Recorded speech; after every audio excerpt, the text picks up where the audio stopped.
Vakratunda Mahakaya Suryakoti Samaprabha Nirvignam Kuru Me Deva Sarvakaryeshu Sarvada Saraswati Namastubhyam Varade Kamarupini Vidyarambham Karishyami Siddhir Bhavatu Me Sada Gurur Brahma Gurur Vishnu Gurur Devo Maheshwaraha Gurudeva Param Brahma Tasmai Shri Gurave Namaha.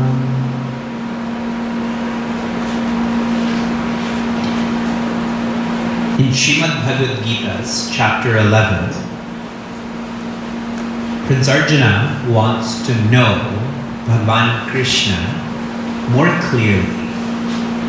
And he asks Bhagavan Krishna to show his full form.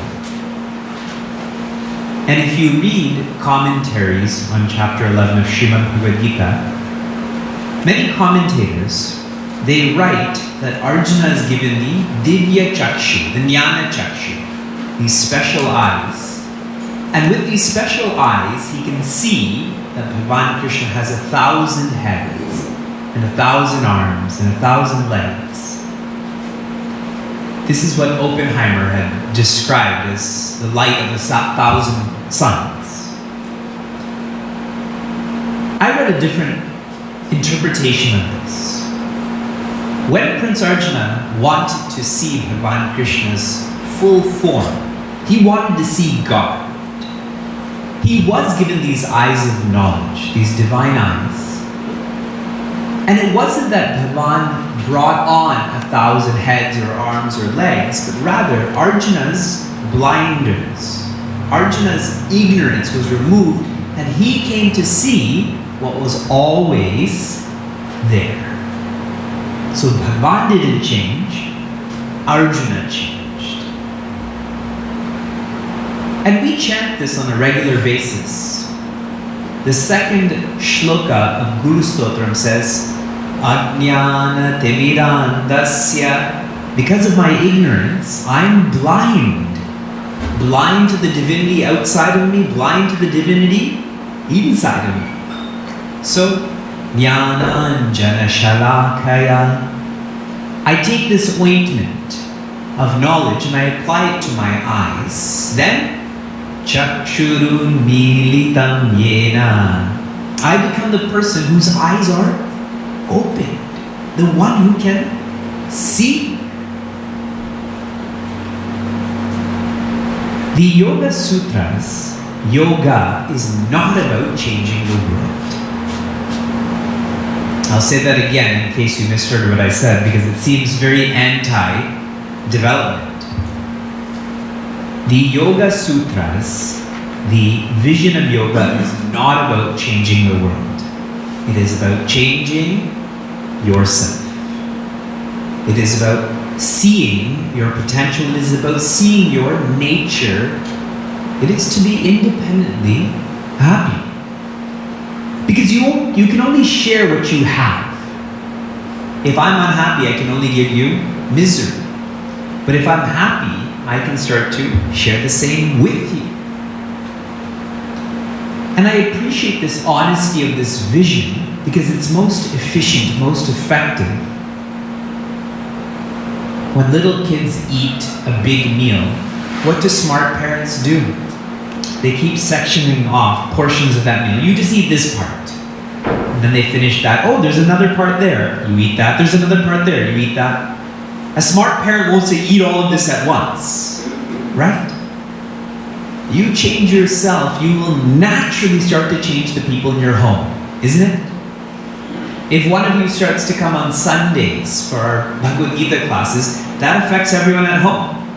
Some people are happier, some people are less happy. But it's caused that change. So whenever you think of yoga, one must think about self-development before societal development. Arjuna came to see, and Arjuna then helped the Pandavas, helped Dharma. But if Arjuna never learned how to see, he can't do anything for his family. He can't do anything for society.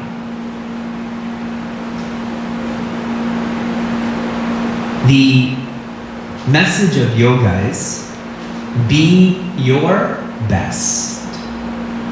Whatever your best is today, tomorrow it has to be a greater best. It has to be a deeper best. And if every moment we're trying to be your best, there will be a moment where the word your will change into the best. Being your best evolves to being the best. Being the best is factual, but it's not in reference to another person. Being the best means there is oneness.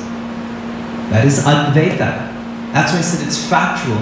Being the best, there's no one else to compare it to. But as long as there's separation, comparison, you can never be the best. Someone is going to run faster than Usain Bolt. Google is soon going to surpass Apple when it comes to market value. One country is going to be created and another one will be destroyed. Outwardly, there cannot be the best. We have to keep on trying to be your best to reach being the best. Okay? And that is poetically shared as going deep from beauty to bliss. From looking outside to looking inside. Where is the grass the greenest? On that side of Highbury. The grass is the greenest where you water it. This knowledge series is teaching us to focus on our own gifts rather than weakening ourselves by looking at other people's gifts. Sheila was asking me what is the Sanskrit word for gift, and I didn't have it in my mind. I said in Hindi it's tofa. That's one of the words. And she said, I feel like Vyasa is a gift to me, to us. So she started calling him tofa. And in Sanskrit it's upahar. This is a gift for your benefit. When we start to realize that every moment is a gift, we start to be our best. How to start feeling like this? We are seeking the guidance of Rishi Patanjali. And Rishi Patanjali has created a systematic way for us to develop ourselves. And I'm highlighting the word systematic because that's most impactful. I'll spin this to the negative. If you go to the early 90s and when we thought of war happened in other countries, not in Canada, not in America. But now you see how systematically terrorists have brought war to the gas station, to the school, to the movie theater, to the tourist spot. They have systematically created fear in our own homes. It's much more impactful, isn't it? Obviously, we're taking this in the positive, that he's systematically sharing, go through the purpose, then the practice, then the powers, and finally the peace. The system Patanjali Rishi is sharing with us is indicative of how much clarity he had on the subject of the Veda, of the Upanishad. How much practice he had in developing himself also. Saints are not born, saints are nourished by the environment. They're developed by themselves. Narendranath Datta became Swami Vivekananda. Balakrishna Menon became Swami Chinmayananda. Mohandas Karmachand Gandhi became Mahatma Gandhi. And there's endless examples. Abraham Lincoln was a nobody attorney in Kentucky, and then he became the person who brought equality to people.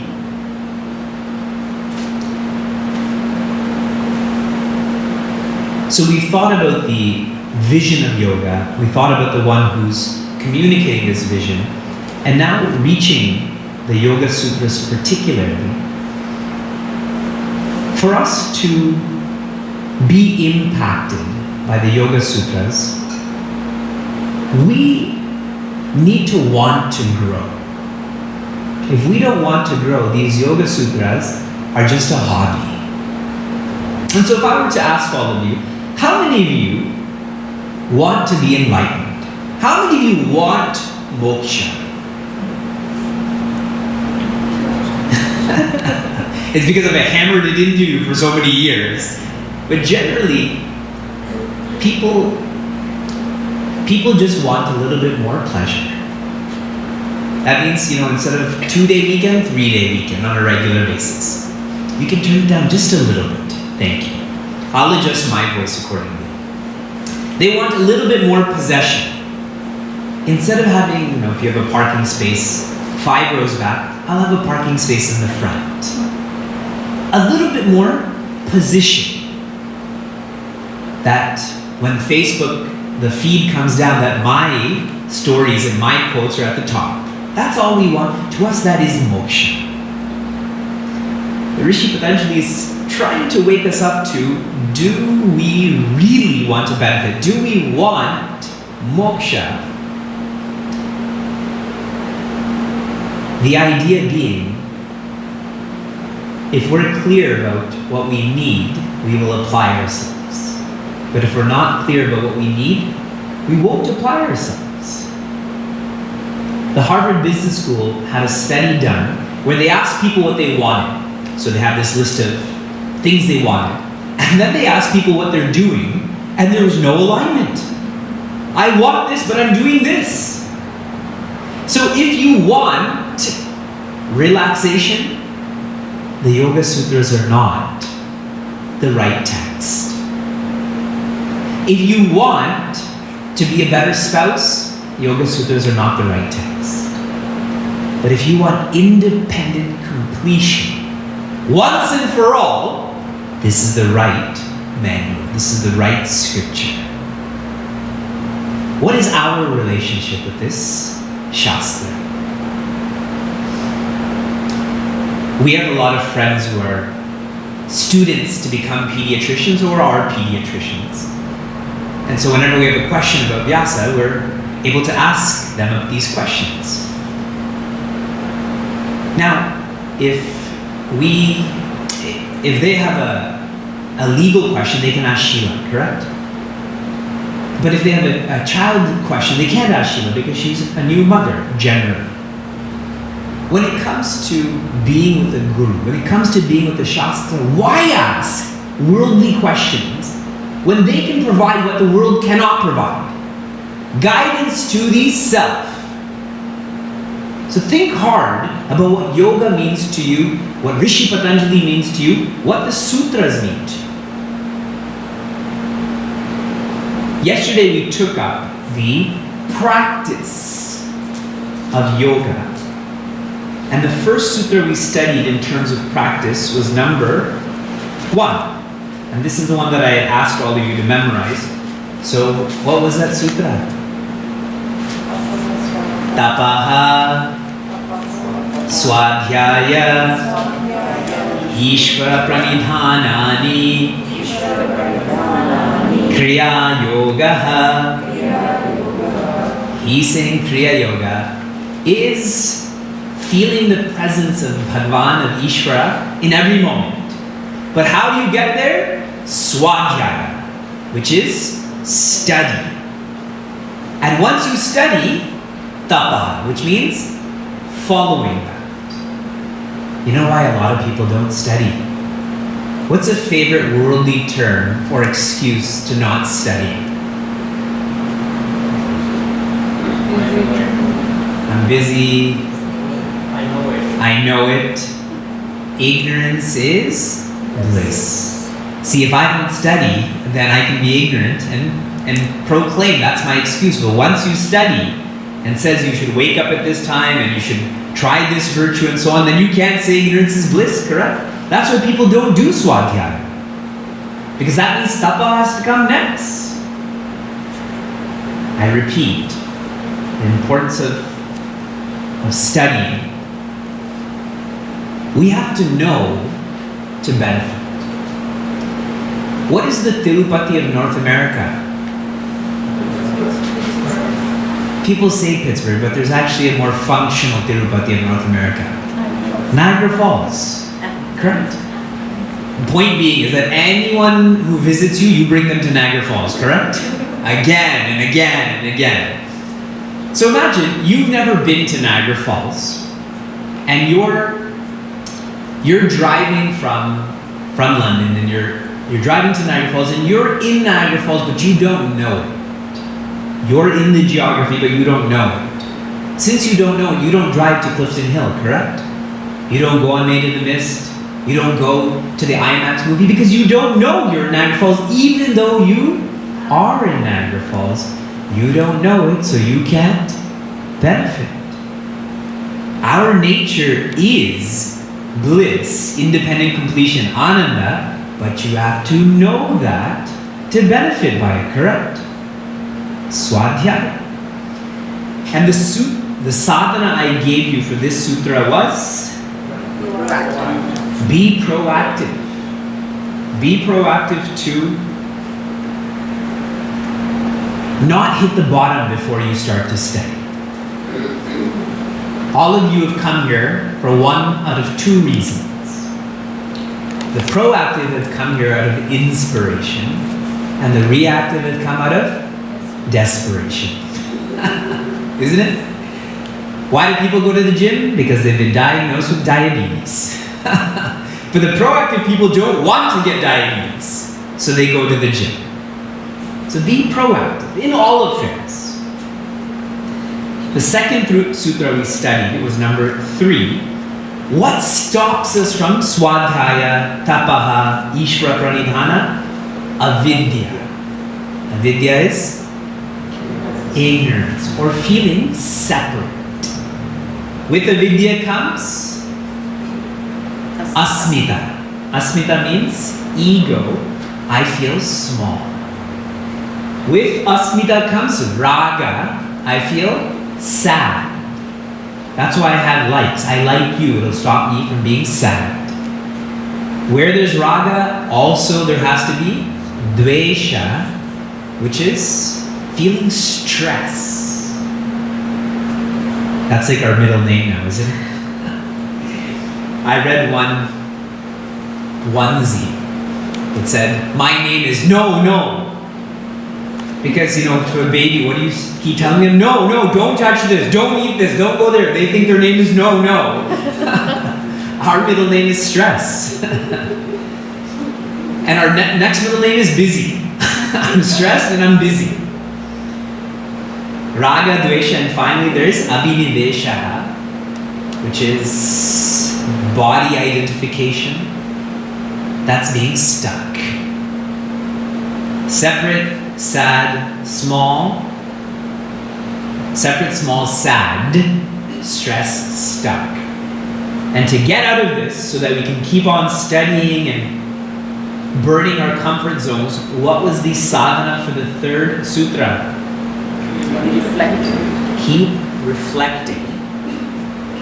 There's a famous saying in Vedanta that talks about how we trap ourselves, and that is avichara krato bandha. By not reflecting, that is the cause for bandha, being bound, being stuck. Vicharena nivartate. By reflecting, one becomes free. This is called right thinking. After that, we got to a famous part of practicing yoga, and that is the Ashtanga yoga. The 8 parts of yoga, the practice. And we began with the first rung, which was Yama. I'm going to tell you what the 5 yamas are in simple English. Okay? These are all don'ts, I mentioned yesterday. So they are, don't harm, ahimsa. Don't collect, aparigraha. Don't steal, asteya. Don't indulge. Which one is that? Brahmacharya. Brahmacharya does not mean celibacy, it means non-indulgent. And finally was not lying. not lying. I forgot the word for not lying. These are the 5 yamas. To not do this. Then we got to the next rung, which was the niyamas. These are the do's. And these are the 5 do's. Alphabetically, Ishvara Pranidhana. To feel the presence of God in all that you do. Santosha. Practicing contentment. Contentment is wanting what you need. That's what contentment is, wanting what you need. Shaucha, we talked about this yesterday.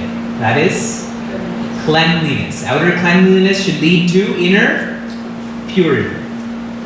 Swadhyaya is brought up again. Studying what? Self. Yourself. And finally, tapaha. Tapaha means to burn one's comfort zones.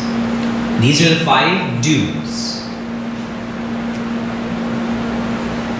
The yama stops us from being extrovert. They're don'ts. Niyama starts us on being introvert. What is the 3rd rung? Asana.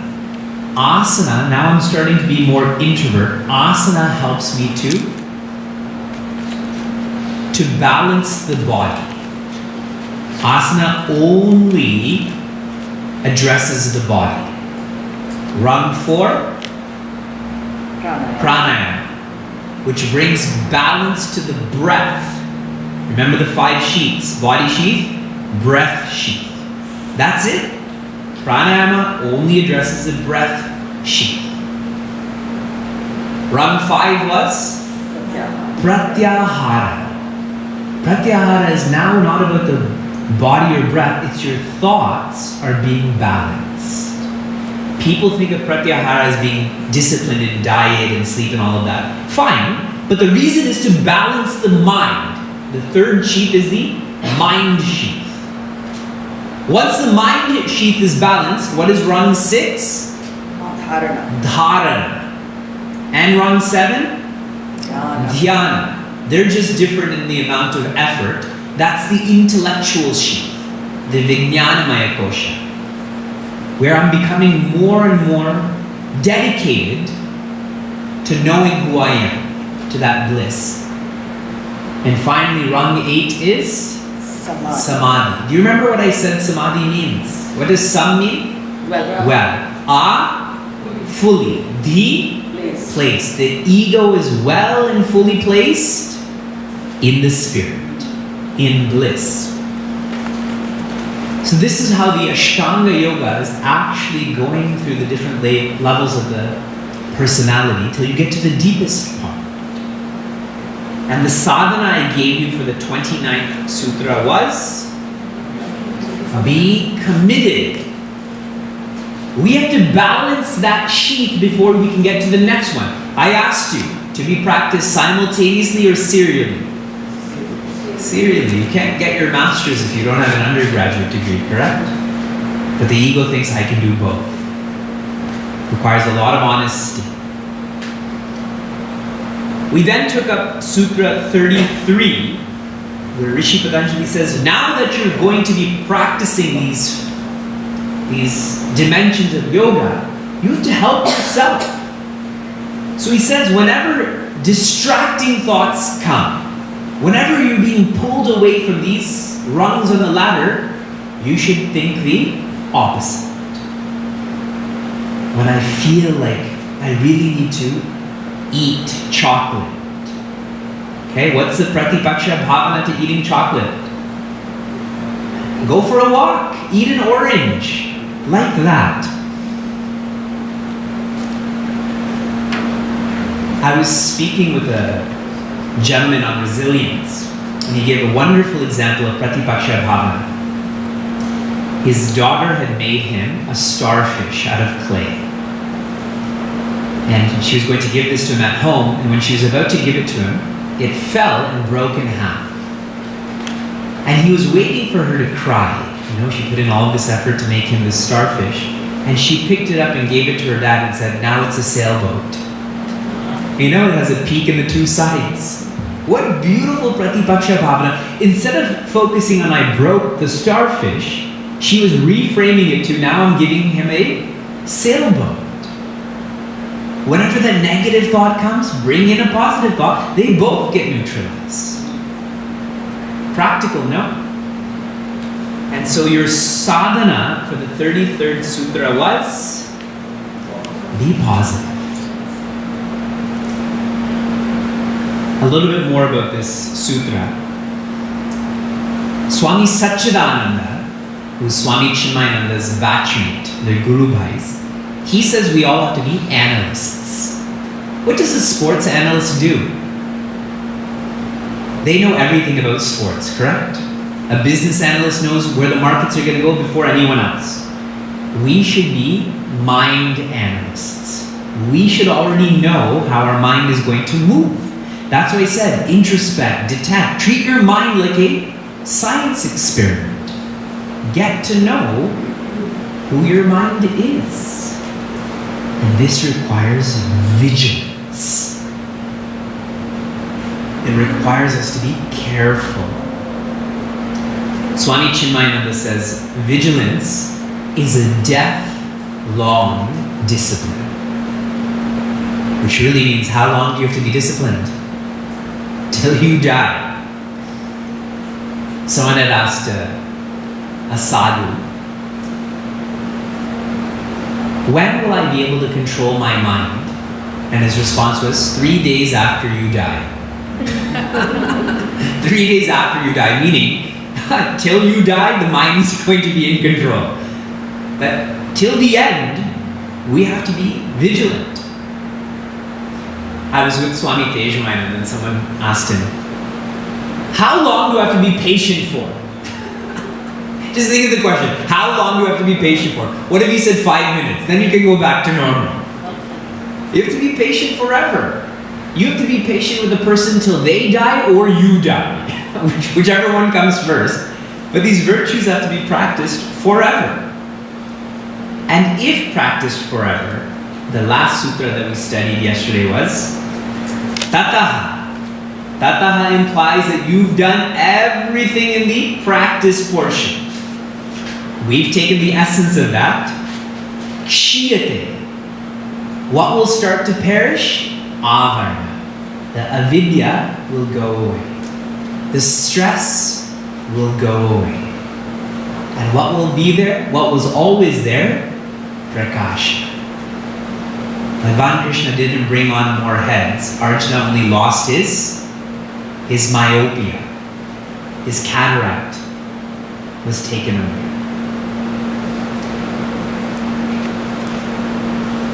We have to feel more and more and more comfortable in all circumstances. That shows that there's more light in our personalities. So keep asking yourself, do you feel more and more and more comfortable with the person sitting next to you, across from you? Winter, hardships, pleasantries, that I'm just not shaken. That's when we know that our ignorance, our dependencies are perishing. Kshiyate. The sadhana for this, be cheerful. Be cheerful. Okay.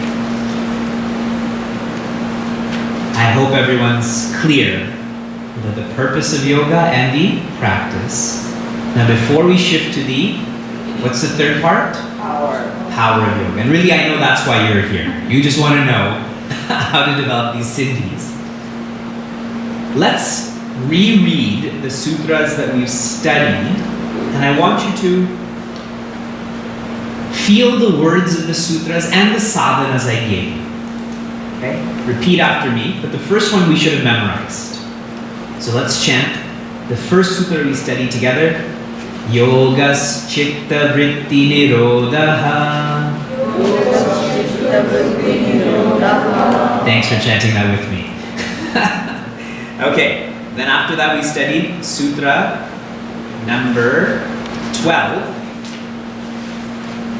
So many sutras. Now you can repeat after me. Abhyasa Vairagyabhyam Tannirodha. What was the sadhana for the first sutra we studied? Remember ghost stories. Here, remember the famous. We shift to sutra number 20.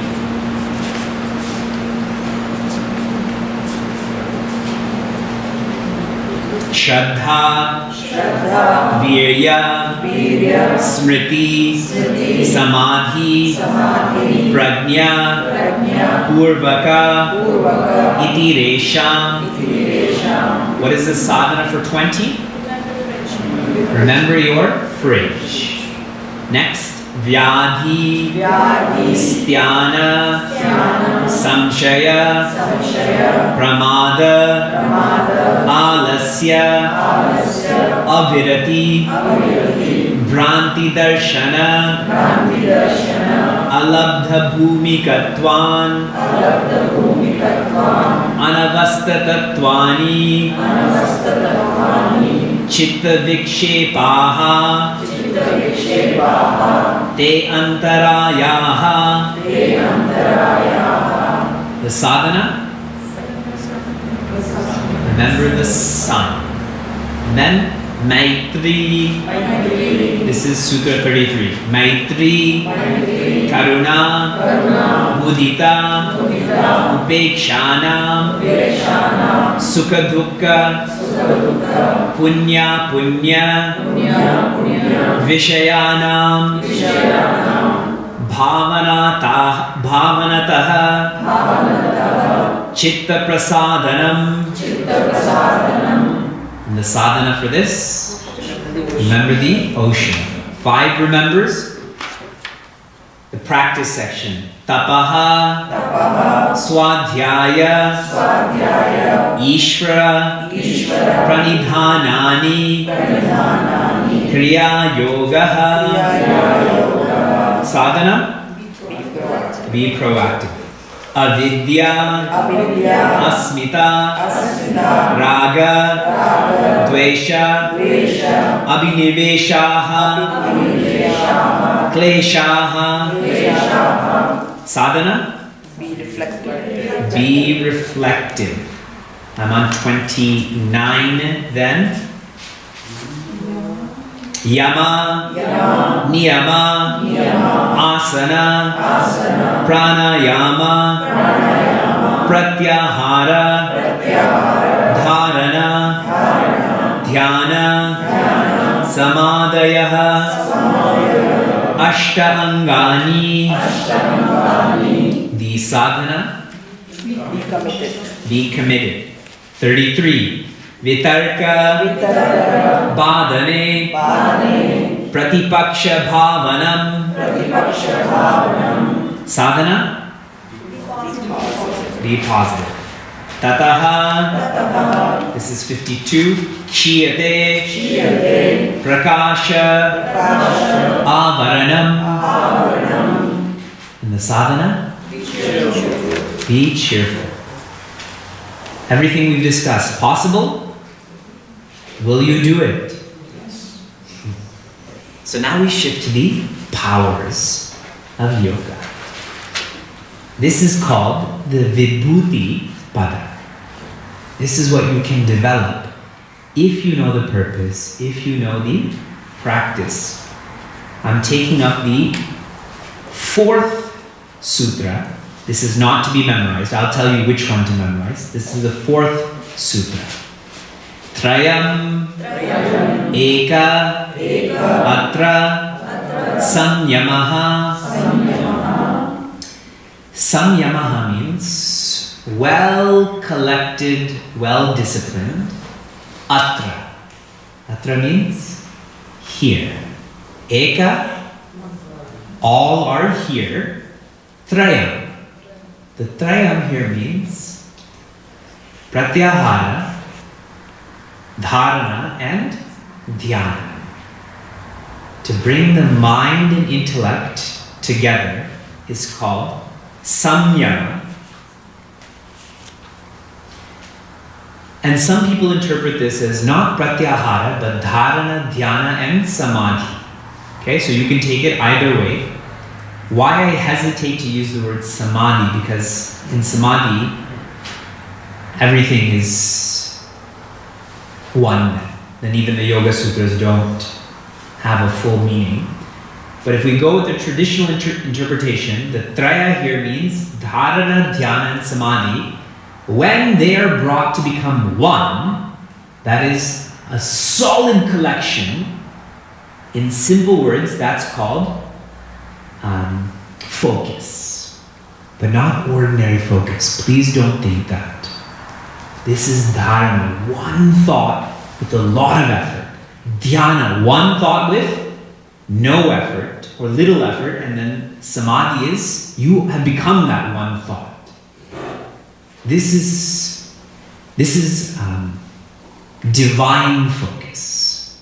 So now I'll elaborate on this. How to help us with dharana.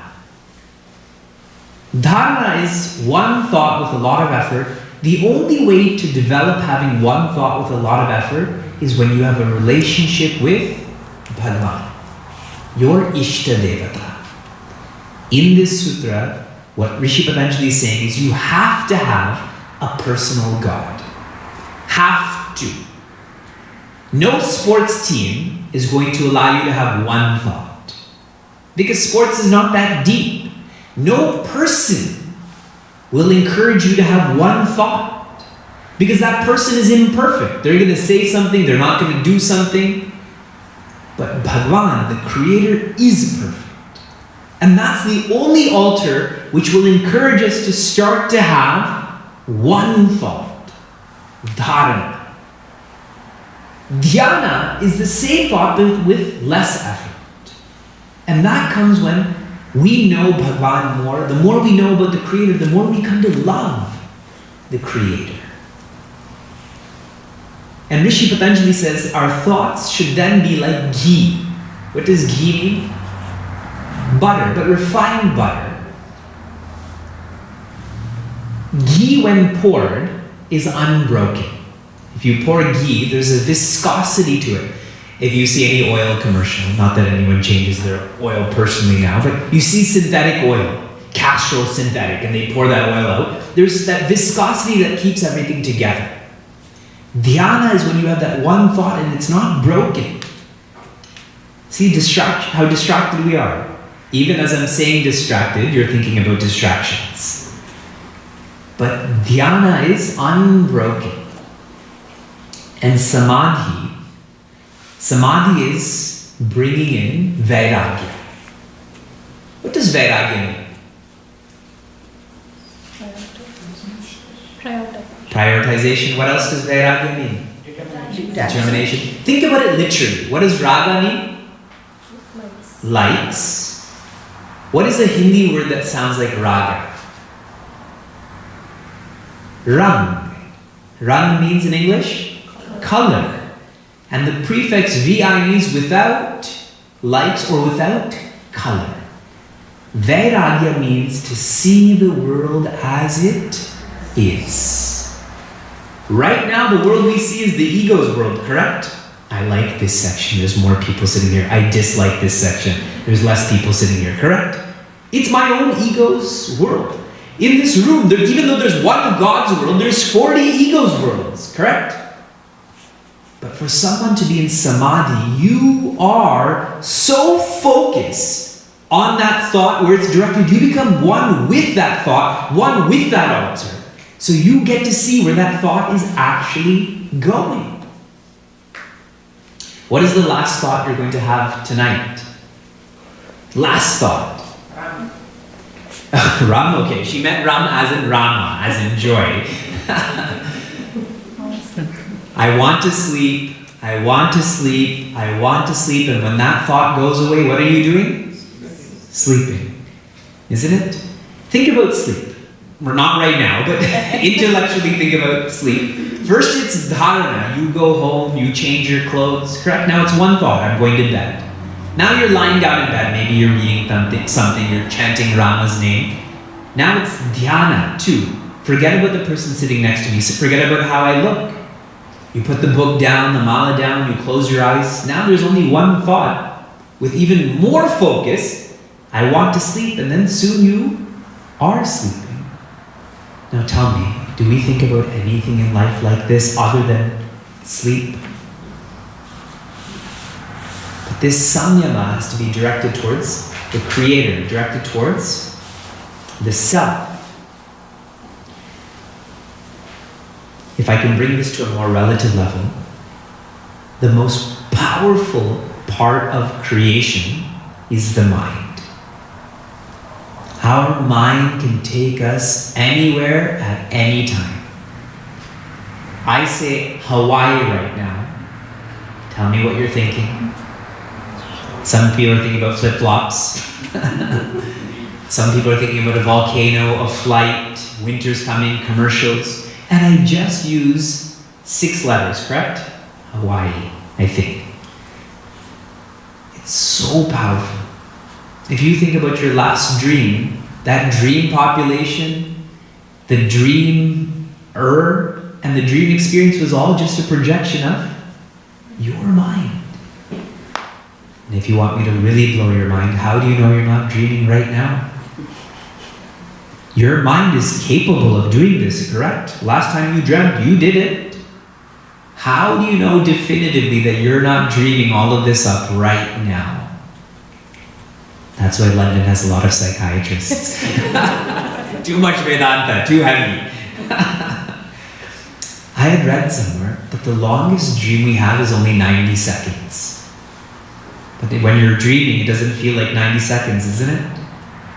Most powerful is this mind. So here, Rishi Patanjali is saying, don't underestimate the mind. Don't use it for frivolous reasons. Direct this towards Bhagavan. And be one with the Creator. Stage by stage, we have to increase our focus. I'm actually taking up this text for a group of youth in Washington, D.C. in the summer, because one of the greatest generations of distraction is the one that's growing up right now. Isn't it? Everyone's a gamer now. Do you remember the original Nintendo? How many of you own the original Nintendo? I had asked this question recently and someone said, yeah, Nintendo 64. I said, whoa, there was also Nintendo, Super Nintendo, there was also ordinary Nintendo. When we grew up, we had a Nintendo. 8-bit graphics. There was the cursor, select, start, A and B. And that cord was attached to B. This is the portal. You couldn't be in another room playing. But just 5 buttons. Now if you pick up a video game control, there's buttons in the front, buttons in the back, buttons on top, buttons below, isn't it? The controller itself is so distracting. So then you have to buy a fidget spinner. You know what the original fidget spinner is? Japamala, isn't it? A japamala is the original fidget spinner. But a fidget spinner, you don't think of anything. You just keep playing. With a japamala, with a rosary, that same nervous energy is being released, but it's being directed towards what you're chanting, what you're thinking. The sadhana for this sutra is more paper. More paper. So think about this. If you're using more paper, what are you using less of? Electronics. More paper, less electronics. When you take notes, if you take notes on your phone, what else is on your phone right now? Temperature, battery life, people are texting you, etc., etc. But if you're writing on paper, those lines don't distract you. That color doesn't distract you. If you use a Google Calendar, there's so much you can see, but if you just have a paper calendar, a free one from a real estate agent or the bank, right? There's no distractions there. More paper. And now you're all thinking, that's not environmentally friendly. I disagree. Who knows where this cell phone will ever be decomposed, correct? Paper, at least they can recycle it, it'll turn back into earth. Who knows where plastic and metal are ever going to go?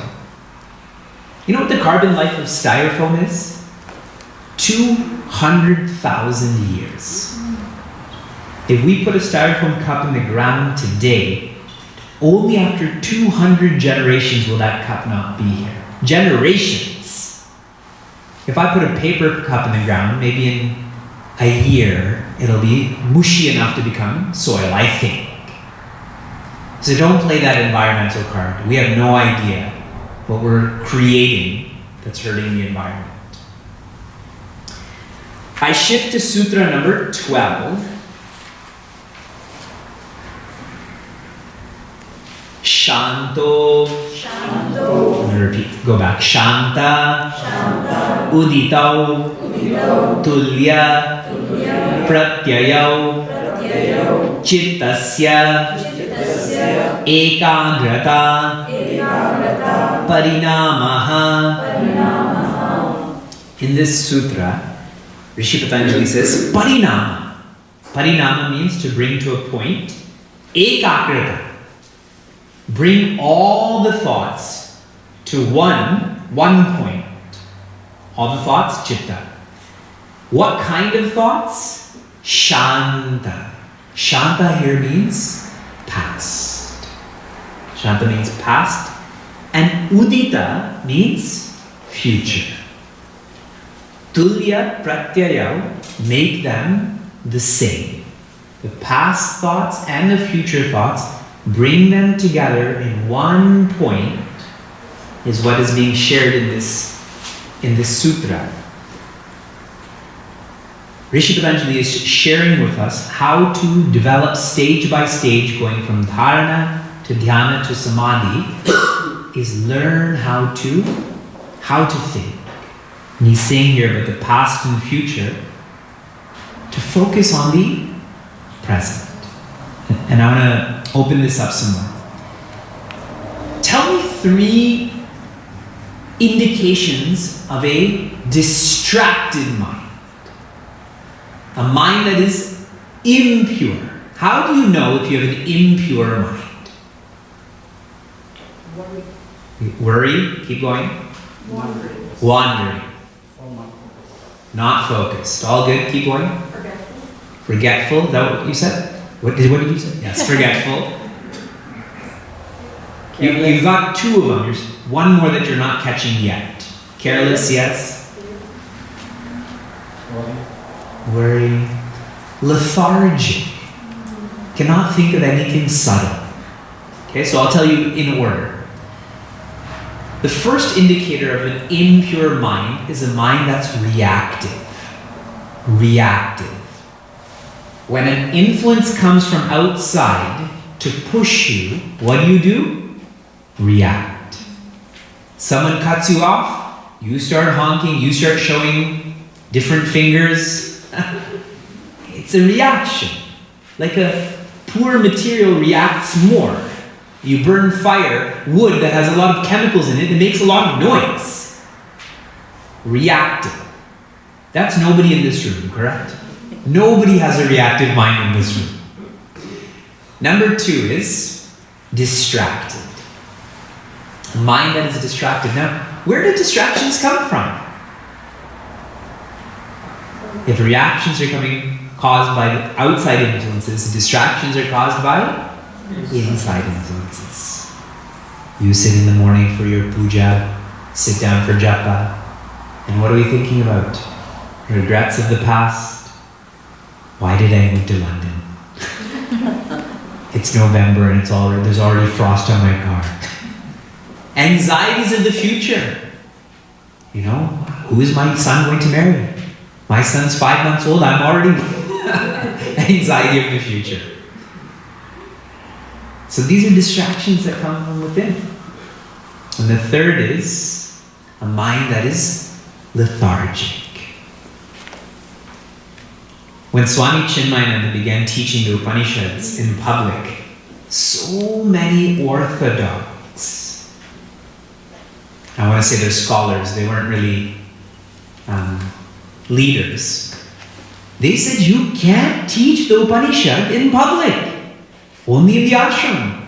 Definitely not in English, only in Sanskrit. And specifically not to women. That's what they said, not him. Not to women, only to brahmanas. The brahmanas should only teach other brahmanas. Sounds very cultish, no? And he said, who am I to decide where this knowledge goes? Mother Saraswati, the goddess of knowledge, will go to the ready mind.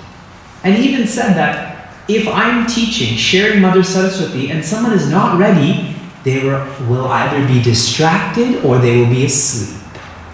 He literally said that. Distracted, impurity. Asleep, impurity. Isn't it true? How many of you have ever fallen asleep in a discourse? Should we try it? If you fall asleep in a discourse, and I'm not encouraging this, okay? Don't misinterpret what I'm saying. That means you weren't ready for that message. If you were distracted by my knee hurts or this happened, that teaching wasn't meant for you. Mother Saraswati will decide where she goes. This is anekagrata. That's where I always think about the past, future. My mind is not in one place. Anekagrata. Many directions.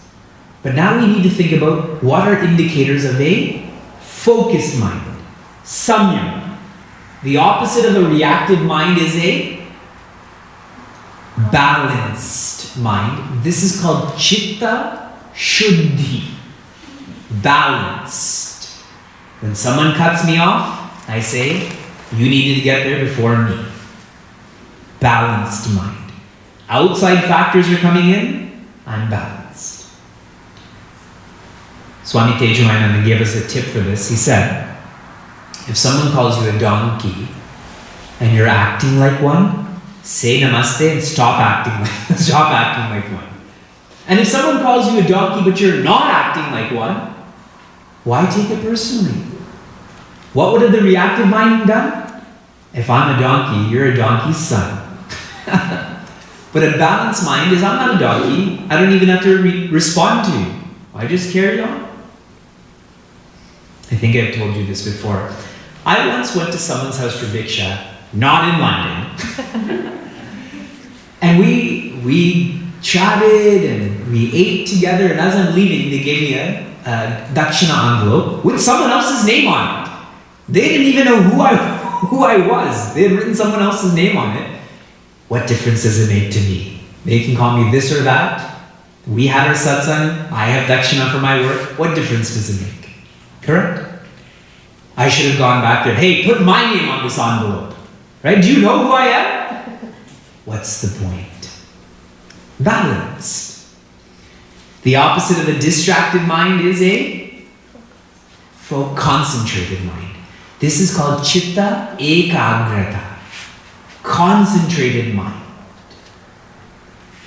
And here, we need to practice more. What is one of the teachings that they share at business schools that is very wrong? Lots, but this is one teaching in business school that is wrong. And we love doing this, all of us. Multitasking. Multitasking is not healthy. Because we intrinsically become distracted then. We should unitask. When you read, just read. When you eat, just eat. Then when you go to sleep, you will just sleep. When the alarm clock goes off, you will just get up, not come up with 1,000 reasons not to get up. Unitask. And finally, the opposite of a lethargic mind is a subtle mind, a reflective mind. Balanced, concentrated, reflective. That is called chitta sukshmata. Sukshmata. When someone says that you are more than the body, you're able to hold on to that thought and at least reflect on it. But for a dull mind, you're not the body. What are you talking about? So here, Rishi Patanjali quantifies what I just told you. He says, dharana, and please try to remember this. Dharana, you've achieved dharana if you can think of the same thought for 12 seconds, okay, if you can think of cheesecake for 12 seconds, dharana. Then dhyana is when you can think of a thought for 2 minutes and 24 seconds. You can have the same thought, 2 minutes and 24 seconds. Okay, that's dhyana. I think I said the wrong word. Dharana, 12 seconds. And dhyana is 2 minutes and 24 seconds. Everyone's with me? I believe it's 12 times longer. I think the calculation is 12 times longer, okay? Then 12 times that brings you to Savikalpa Samadhi. It's not pure Samadhi, it's still qualified Samadhi. That is when you can have the same thought for 28 minutes and 48 seconds. 28 minutes and 48 seconds. It's difficult, no? To have the same thought for 28 minutes. We can't watch a television show for more than 22 minutes, isn't it?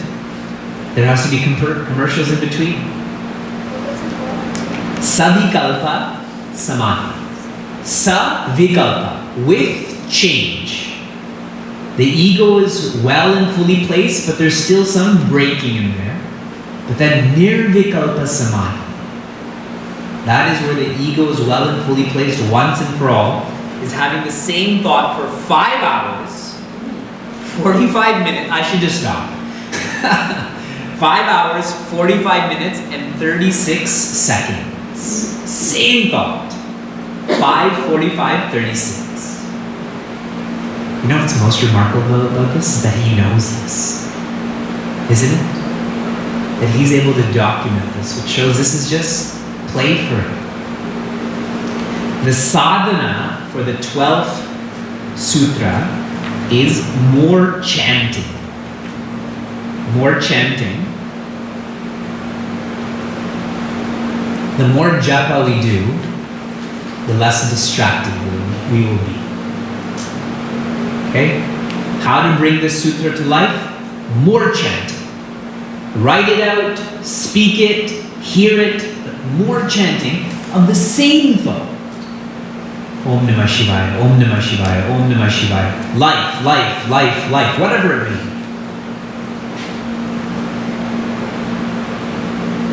Where we direct this focus, and not ordinary focus, extraordinary focus, from Sutra 16 all the way to 49. Sutra 16 to 49. Rishi Patanjali starts to list powers that you can develop, that you can invoke if you have this level of focus towards different matters, okay? As an example, if you direct your focus to your heart, you'll develop a certain power. If I direct my focus to your forehead, I'll develop a different power. I will give you a taste of some of these powers. So we'll begin with the 16th sutra. Parinama, Traya, Samyama, Samyamat, Atita, Anagata, Jnanam. Parinama means to that point. What should you do in that point? Traya. What are the Traya? Dharana, Dhyana, Samadhi. This is called Samyama. Focus. If you can do this, you will get Jnana. You will come to know what? Atita. Atita means what happened in the past. And what is also shared? Anagata means what will happen in the future. With this level of focus, you can start to know what happened and what will happen. That is a power that Rishi Patanjali is sharing here. There are 34 sutras that highlight these varying powers. One of the powers you can develop with this focus is understanding foreign languages. Even the languages of animals. With this focus, if you direct this to space, you can start to understand foreign languages. How animals communicate. And keep an open mind to this. Have you all seen the movie The Matrix? You know the one scene where she's learning how to fly that helicopter because they're downloading that program in her mind? They copied that from the Yoga Sutra. If you think of where Swami Shivananda lived, where did he live? In the jungle. Sri Ramana, in the jungle.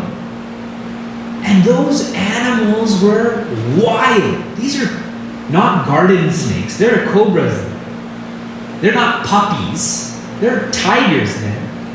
But they had no fear of the animals, and so the animals had no fear of them. They understood each other. Another power is one can develop strength. The strength of an elephant is specified. With this focus, you can develop that level of strength. And you think of Bhima. Bhima can lift a whole cart up, correct? If you think in a worldly way, if a parent sees their child who's being hurt, those parents develop this unbelievable strength because what is their focus? They've completely forgot about themselves. A physiologist will claim that to be adrenaline, but I also have adrenaline and I can't do that. Focus. If you think about the personality, I forgot his name, when the Greeks defeated the Persians, he ran 26 miles back to Athens with such zest to say that the Persians have been defeated. That's where the word marathon was created. How does one run 26 miles? He was so focused on that victory. You know what's too bad about that story? He died when he arrived. Out of exhaustion or whatever. Ignore that part of all of this. Another power that can be developed is that you can do away with hunger. I've actually met someone who has this siddhi. He calls himself and is known as a sun gazer. He stares at the sun freely, without any lens, and derives his nourishment from the sun. He said that he eats once every 3 months, just a little bit. You know, like in Costco, you get those square bites, like that. He would eat that, not that specific food from Costco, but like a small amount like that. That he has this focus to be without hunger. And now I'll tell you something relating to Acharya Shankara. This is a beautiful history of Acharya Shankara. Acharya Shankara, he was once on a Digvijaya. He was on a challenge to defeat all people who debated against him, to correct their thinking. It wasn't out of ego. It was to correct the way people think. And he met Madana Mishra. Madana Mishra was known to be an equally great scholar, but Madana Mishra did not follow Advaita Vedanta. He followed a different focus in Sanatana Dharma. So they sat down and started debating. And Acharya Shankara had defeated Madana Mishra. And the reward was whoever won had to shift to the other person's viewpoint. So Madana Mishra had to shift to Advaita Vedanta, but Madana Mishra was married.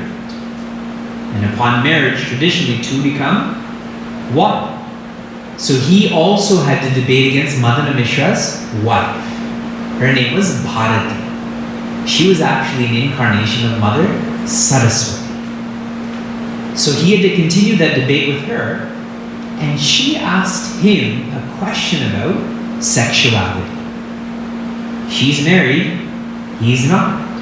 He has no insight or experience about this. So he asked for a timeout, for a pause, like in the courtroom, right? And he, using this power, and I'll tell you which sutra mentions this. In Sutta 39, what is mentioned, if you can direct this samyama to another person's mind, you can start to operate from their body, even if they're dead. At the time that Acharya Shankara had asked for this pause, there was a king, his name is Amaraka. And I'm using these details so you know that I'm not making this up, okay? How would I have thought of Amaraka? You're thinking, that's a very easy name to think of. That king had just died, and so the people around him were very sad. His queen, kids. Acharya Shankara entered his body because he has to learn about sexuality. So this king, who's in this area where everyone thinks he's dead, he came back to life and startled everyone. But in that assumption of that king's form, he started learning about sexuality.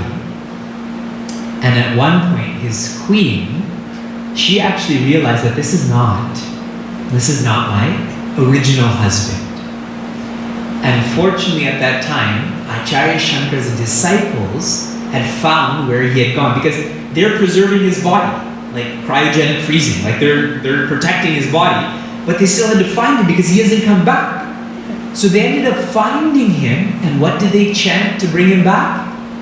Moha Mudgara. That's why it's called Moha Mudgara. Bhaja Govinda. Bhaja Govinda. And that helped him just, hammer out his moha, his confusion, and he left Amaraka's body. That went back to being dead. He resumed his form as Acharya Shankara, went back to discuss this with Bharati, and defeated Madana Mishra. And Madana Mishra and Bharati became his disciples. This is all documented in Acharya Shankara's life because he could focus on another person's mind. These are some powers, and there's so many more. Like I said, there's 34 sutras, and it's fun to know, but that's not the point of the sutras. So here, the sadhana I'm giving you for the 16th sutra is more we, W-E, not W-I-I. More we. If someone is focusing on gaining power, what are they thinking about? I, exactly. More we means less I. More japa means less. More chanting means less distraction. More paper means less electronics. And I'll take up one more sutra. I'm moving too slow to cover everything I want to today, but that's okay. I'm on Sutta 34. This is what I want you to memorize. This sutra, 34. Pratibhadva Sarvam. Sarva means all.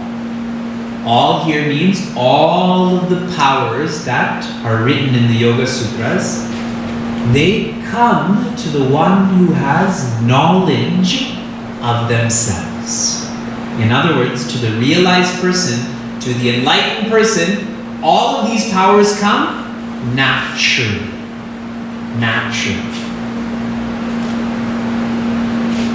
In this 34th sutra, what Rishi Patanjali is saying, he's writing this. This is not my writing.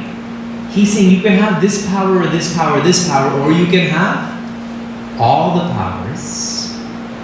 But if you get all of those powers, really, you've already achieved peace, correct? And these powers are chutney. These powers are non-essential. Opening this up some more. Okay. Right now, you and I are engaged in sakama karma. What does sakama mean? With desire or selfishness.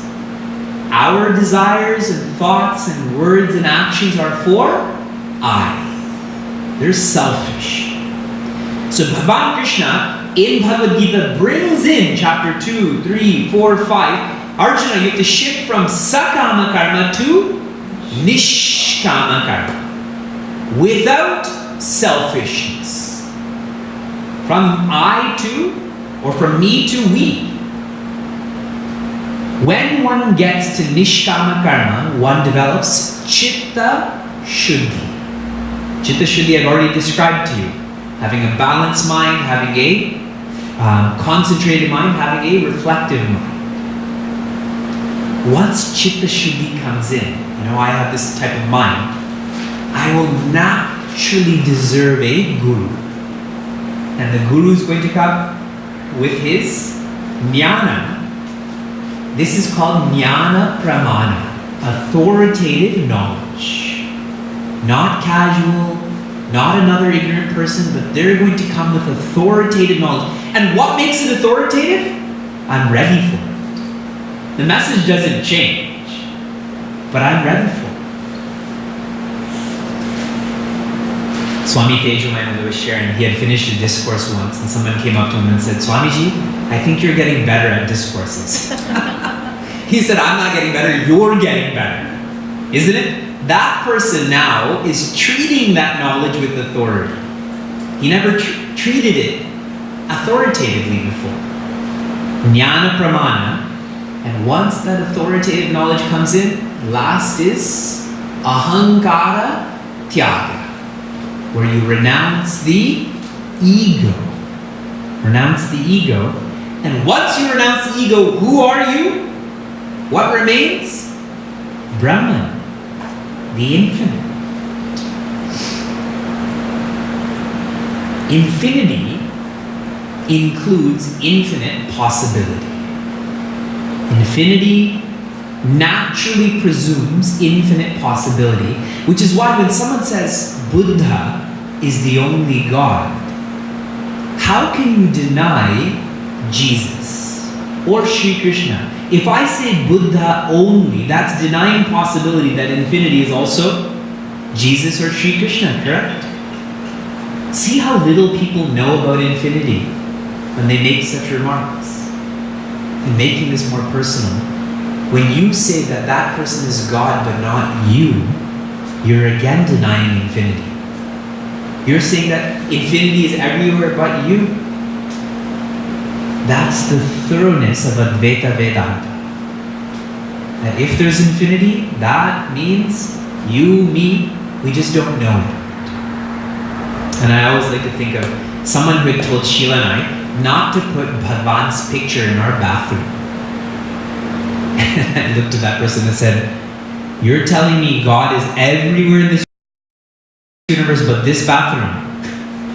God doesn't know what's happening in this bathroom. Isn't it? See how sentimental we become with infinity, when infinity is quite factual. So if you're here thinking, how can you do without hunger? How can you operate from a dead person's body? If you've tuned into infinity, who are we to deny that possibility?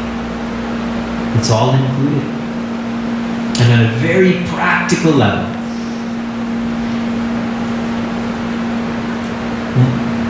Mahatma Gandhi's son was not fond of his father. He felt like he didn't treat him well.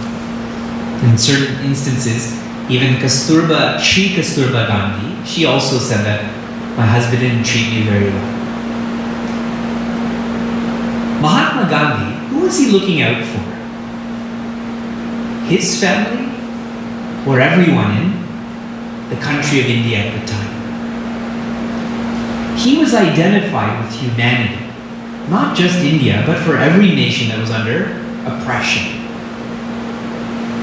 And if he didn't identify with that, if he didn't free India, his family wouldn't be free either, correct? We may not be here. See, if you identify with the higher, the lower naturally gets included in that, right? If I serve London, and my family lives in London, I'm naturally serving my family also. But if I just serve my family, that doesn't mean that I'm serving London. So here, Rishi Patanjali is saying, why are you distracted by these powers? Why be distracted with just the body and balance at the body level, asana? Why just be distracted with the breath and be relaxed, lower blood pressure, etc.? When you can be free and you can help other people be free also. Infinite possibility. You choose peace, pleasure, possession, position become your servants. You choose pleasure, possession, position, peace is not included. Only peace can bring peace. So here's your sadhana for 34 is more goodness. More goodness. Do you want your kids to be smart or good? Good or smart? Are you sure? We hear you're saying that, but as soon as you leave here, you're going to change your mind. I actually feel we tend to want our kids to be smart. Set yourself apart in the job interview on Shadi.com. Shadi.com is a dating website for those who are unfamiliar. I'm told. I'm told. Etc., etc., etc. But when your kids come home and speak to you with the same attitude, you say, don't be smart with me, isn't it? So be smart outside of the house, but be good in the house. Are we clear how we want our kids to be? That's what I'm saying, more goodness. Let's be more selfless, more pure, more knowledgeable. Then with infinity, we can start to really care and contribute to families, communities, society, humanity. So today you were given 4 sadhanas. What was your first sadhana? More paper, more chanting, more we, more goodness. In the first sutra we studied today, Rishi Patanjali is saying, you have to practice to develop samyama, this extraordinary focus. The expression of this focus is a mind that is balanced and concentrated and reflective. When you focus such a mind intellect in different directions of you, of another person, of the world, you invoke the same power. Like the thought of sleep, I sleep. And we studied in the 4th sutra that if we can direct this focus towards oneness, all power will come with that. But that's irrelevant, that's checkmate. We want that Bhagwan, we want that peace.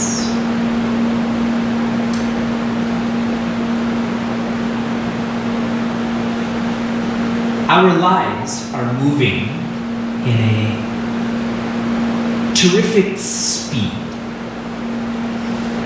And our Yoga Sutras and this section on the powers is reminding us, slow down, step back, and see more. Slow down. When you slow down, you can take a step back and see more. But what is the purpose of my day? What is the purpose of yoga? And it is not the section on powers. It is on peace, which is where we will begin and complete our study of the Yoga Sutra.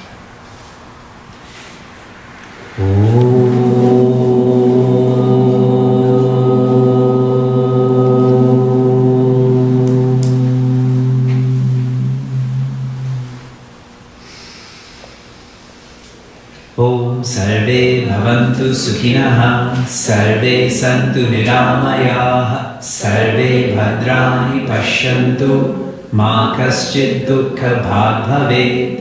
Om Shanti Shanti Shanti. Hari Om Shri Gurubhyo Namaha. Hari Om.